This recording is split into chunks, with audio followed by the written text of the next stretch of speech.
Essentially, a targeted individual has been officially declared as an enemy of the state. However, in my experience working with people, I would rephrase this as someone who's been declared as an enemy of a particular organization, cult, mafia, gang, or three-letter agency. Not to bust your bubble, Americans, but did you know that America is not the only country where people get gang stalked? So it's not all the American government and American three-letter agencies that are behind this stuff. I mean, as a matter of fact, gang stalking is not new. A targeted individual is a person who has been singled out by a criminal syndicate called organized gang stalking. The targeted individual is under 24-hour surveillance and is stalked by a large group of various criminals. The new technologies have brought about the possibility of this crime. All of the wireless devices can be hacked and tracked. The criminals carry non-lethal weapons in their cars and use them against the targeted individual. The weapons are both easy to buy or easy to make.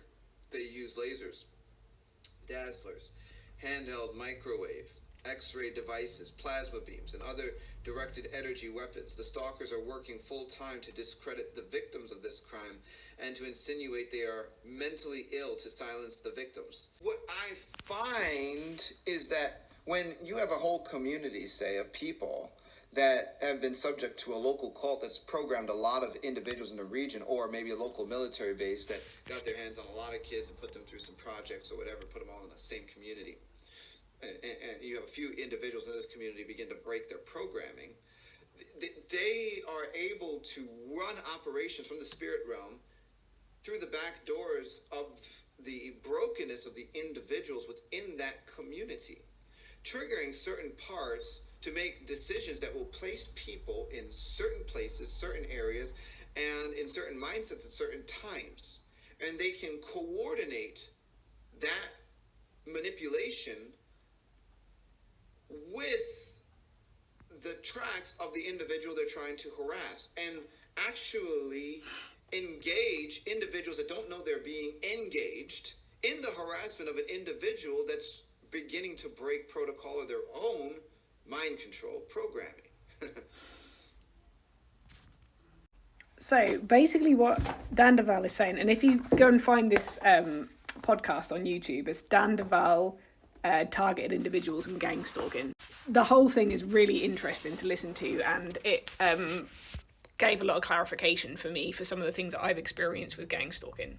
Because he is saying in this podcast that, and this is what I've experienced as well, that gang stalking doesn't just happen to, you know, individuals that are like connected to, I don't know, government agencies or secret agencies, where the physical, like the real physical gang stalking is happening and people are being watched and monitored and observed and all this stuff. Like, it also happens in the spiritual realm. And this is the gang stalking that I have experienced. And this is where people, like he was saying in this clip, can be infiltrated and orchestrated in these situations to attack a certain individual. And it's because that individual has started to break a certain type of programming within their mind. And this is what happens when you have an awakening. Like, I had an awakening in 2020. I believed everything was supposed to be a certain way, and then I realised that it actually wasn't. And lots of things started to shift and change for me. And this is when the spiritual attacks started to happen. But I've also, like in the last couple of years, realised that there are some secret agencies and societies that are involved in this as well. Even if they're not conscious of it, it doesn't lessen the impact, because these vessels, people can be used as vessels to attack a certain individual if they have awakened, if they have shifted. And this is what has happened to me in the spiritual realm. So it's spiritual gang stalking, and it doesn't always have to be, these big government operations. This is one thing that Dan Duval has said in his podcast, is that this is one of the things that he noticed about the people that were gang stalked, because he said, like, these are just normal people. Like, a lot of the people that he's tried to help, they've come to him because they've experienced targeting and gang stalking, but they don't have, these connections to the governments. They're not whistleblowers. They're just like normal people. But this is why the spiritual gang stalking happens, is because these people have something that is threatening to these dark forces. And, there are people who may have connections to secret societies, and the secret societies, people in these secret societies don't always know that they're being infiltrated by dark energy. They might not even be consciously attacking people, they are just being used as vessels. So, just wanted to put that out there because this is something that I have experienced, and I know that that is something that a lot of other people will have experienced as well.